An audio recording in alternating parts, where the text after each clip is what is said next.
Live today, real quick here. It is motorcycle rally almost over in South Dakota, which means things are going to get a lot quieter. A lot of arrests, though. A lot of shitty drivers and people who shouldn't be on motorcycles. Anyways, though, with shooting month here being August, just encouraging people to go out, shoot, and have fun. Second Amendment's ours. We're American. Exercise that right. I mean, it's ours, yours, and mine. So, just for being born on this awesome area of dirt. But anyways, aside from that, all things off to the side. I had some kind of thoughts about a few things. One of them is that one might not be. We'll keep that one in the tank. That one might be for another time. People getting gored by bison, for starters. Well, we've already had 4 cases. I haven't been able to get any footage of any of them yet, but I mean, that just shows you the straight up stupidity. There was somebody who got attacked by a bear over at Raleigh in Custer Park. And for those that don't know, Custer Park is up over by the Black Hills, Rapid City, Deadwood, Sturgis, Spearfish, that area in the state, where Rushmore and all that is. But boy, just dumb people, I'll tell you. But been out shooting trap, enjoying the summer. Daughter's back, from summer break, from visiting her mom. Good times. Wife and I are working on our company that we're getting ran and up and going. At some point we'll have a launch for it. Everybody know until that point, though, until it's done, keep it on the DL or wait. Dog training, Charlie. It's too hot outside, so he'll stay inside. This dog's got personality and attitude. He gives you the total F you too. It's just like one of my kids. I'm like, yeah, definitely related to me. But so aside from that, not jumping on the bandwagon of talking shit on the SIG 320, because I've always talked shit on the SIG 320 anyways, long before any of this crap happened. I mean, it's the worst pistol. I never liked it. I was so glad that wasn't the service pistol, because I'll take the M9 Beretta over that thing any day, any time of the year. Even the original M9, the old ass ones, without refurbishings and upgrades and shit. Totally better than that gun. Hell, I'd take a 1911 over that for a sidearm if it was, the issued one. I mean, it's one thing, it's one thing if you have these inexperienced people who are having negligent discharges and these things are going off or whatnot. But it's another thing when it's an issued firearm with an issued duty holster, which would be probably roughly like a Safari Land, somewhere in that Kydex style holsters for your pistol, to go off like that at a table. I mean, it's scary, because like the thing about it is when you're carrying, you always have a round chambered and safety's on, but regardless if the safety's on or not, all they have to do is a tiny bit of pressure on that trigger, barely jack the slide, and boom, that thing goes off. If you guys, Wyoming Gun Project, I believe, is the guy who really debunked this and tried it like 10 for 10 times and stuff like that. And he had some empty rounds that only had a primer in them, so you could hear something and see a little bit of the little flash, from the primer going off or whatnot. But he's definitely really brought to light quite a bit. Now, with SIG, it's odd, because SIG usually their stuff is fairly decent. I mean, the 226, the ones that the Navy SEALs used for the longest of time, awesome pistol, love it. Even the 229, isn't too bad either. But unfortunately, the M17, M18, that 320 is just complete shit. And I don't know. It's as much as I think Glocks are boring as far as how they look or anything along that line, I'm glad that I choose to remain carrying that, as much as it is. But even though you guys all know I prefer to have guns that have a hammer and that are all metal, because I'm old school, and I'm a FUD like that. Anyways, with Shooting Sports Month, though, I'm going to keep drawing videos, probably get into the teaching your youth firearm safety shit. It's incredibly important. I think parents, be responsible, and you should teach your kids guns, things like that, if you're going to have them in the house. I mean, for starters, it takes away the whole mystery excitement about them if they know everything about it. Like my kids, I've made them learn how to field strip their little rifles, put them back together. I've made them well aware of trigger discipline, made them well aware of all that stuff. Plus, I always supervise them. We're not going to get into how to raise your children, because obviously everybody's different and has different methods, but these are some suggestions and tips. I'm excited for my daughter. I can't wait till get some footage of her shooting. I mean, she's just freaking wicked shot. She's already, as far as going for long shots and whatnot, she can nail shit at 100 yards.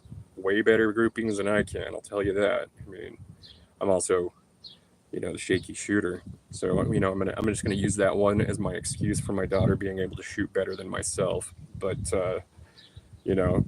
fun. Scarlett likes to talk shit. We talk shit to each other when we go out shooting. We talk shit when we go out fishing. Who caught the little one, who caught the most. And my daughter, man, it's hilarious. Just the competition. Definitely my kid. When was it here?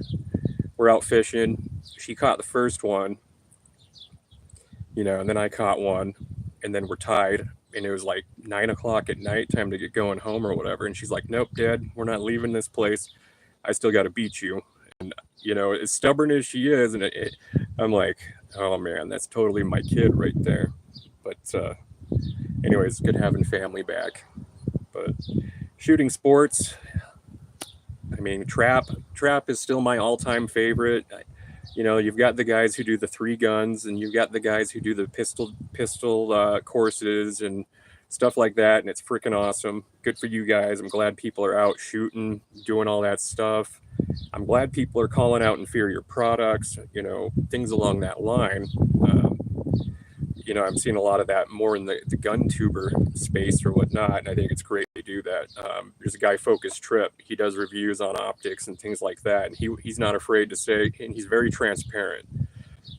He's not afraid to say if a product's shitty. He does not accept money from people, so his opinions on things aren't biased, which I think is great. The guy, I think his channel is an asset on all the stuff he goes over. He's a fellow South Dakotan too, and I recommend checking out his channel big time. Vintage Warfare, he calls out a lot of bullshit when it comes to firearms. Great channel too. I highly recommend it. He always has these cool deals where you can look around and find military surplus rifles and which ones are being sold for how much, or just everything along that line. Awesome dude. Plus he puts out some pretty funny shit as well. Highly recommend it. With the Marksman series stuff, I'm working on the Dallas Alexander. It's so crazy to think that with the United States, having been in conflict over in the Middle East pretty much half of my entire life, we kind of overlook our neighbors to the north here, Canada. A lot of those guys, with the global war on terror, it's pretty interesting. This guy getting the world record. I mean, they're in Mosul, Iraq. The shot he shot was, about 2.2 miles. The fact is when he shot that, it took 10 seconds for that round to hit the target that far out. So for that guy, all that guy would have had to do was move a snudge, within that 10-second time frame, and he wouldn't have got hit. So, I mean, you take shots like that, it's freaking amazing. I mean, just to think about it now so much, there was 2 shots fired. One of the shots didn't hit. The other one did. Dropped him. But let's see. So that's got some cool stuff coming out. I'm just kind of going over the military structure for Canada, what their different special operation groups or their infantry, things along that line, that are involved in conflict or helping in GWAT. But, it's interesting because their military, a lot of them, militaries are all built structurally very similar. The Romans had it down, the Greeks had it down, chain of command, everything along that line. But there's just the small differences that kind of make it interesting, a little bit different as well. It's, I don't know, I don't know, it's exciting to me. A lot of people might think it's boring as hell. I don't know, it's fascinating, just small differences. Another funny thing, I don't know how many people are aware of the alpha male boot camp or whatever that go on. A lot of people in the vet community I know have talked about these before. Basically what it is, you've got a bunch of veterans who 90% of them are pokes that never saw action. Just an FYI there. Their DD-214 is going to say they were some surplus supply clerk or some shit. They're out there trying to do a BUDS training course like the Navy SEALs do, and they weren't Navy SEALs A. B, they weren't in combat, they weren't, all these types of things. And they're out there acting like they're hard, like, I want to effing kill you, blah, blah, blah. And there's rich white dudes that pay $13,000 for a 3-day weekend to go through that. And I just think it's ridiculous. It's a joke, dude. If you want to go get the real experience, you should have enlisted, when you were young. So, there's that funny aspect. Now, because I love making fun of ISIS and I love making fun of Al-Qaeda and I love making fun of terrorists because they're all douchebags, I found some funny ass footage of ISIS people training and doing the most ridiculous shit. Like, I don't even know how it could possibly be even, involved into, I don't know, some sort of necessary skill that you need out when you're actually outside the wire or whatever. But like, the funny thing about it is I said the same thing, it's like, okay, these skills they're teaching all of us guys, when the hell are we going to ever use this? And you turn out you end up using it. But these dudes, I can't figure it out. And if you guys are ready to laugh about it, so I submit it. It says ISIS Alpha Male Camp or whatever. I got, boom, community blocked, whatever, by YouTube. And YouTube's over there saying promoting illegal organization or terrorists or some shit like that. So I dispute it, stating, no, this is satire, this is parody, blah, blah, blah. They review it, and then they, somebody actually finally watched it and realized, oh shit, this guy's making fun of them. But what's funny is while it was blocked, nobody on YouTube could see the video. I could see it if I went through YouTube Studio. But as I'm like looking at it, YouTube Studio or whatnot, I'm seeing all these views start racking up on it or whatever, and it must have been like people from YouTube like observing it or some shit. I don't know. That one's pretty funny to me. I got a weird sense of humor, but I think you guys will get a kick out of it. The demolition one is hilarious because that guy by the truck, he sets off the charge and you see a dude just fly like up in the air doing like just tumble onto the ground.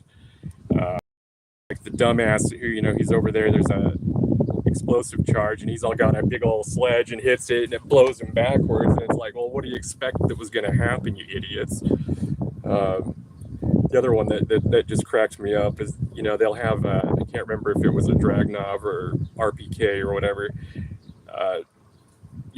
on the ground or whatever, and this like ISIS commando dude goes and does a little like somersault over it, grabs the gun and rolls up, and I laughed my ass off because that's some definite, action Jean-Claude Van Damme bullshit, Mission Impossible, and they go totally like full Tom Cruise in it. It's freaking hilarious, guys. I highly recommend watching it. If you're as sick as I am in the head, it's freaking hilarious. Anyways, guys, that's going to sum it up for me today. Anybody that watches this later on, thanks so much for watching. More content coming. Be on the lookout for it. Be dropping a few later today. Take care, guys.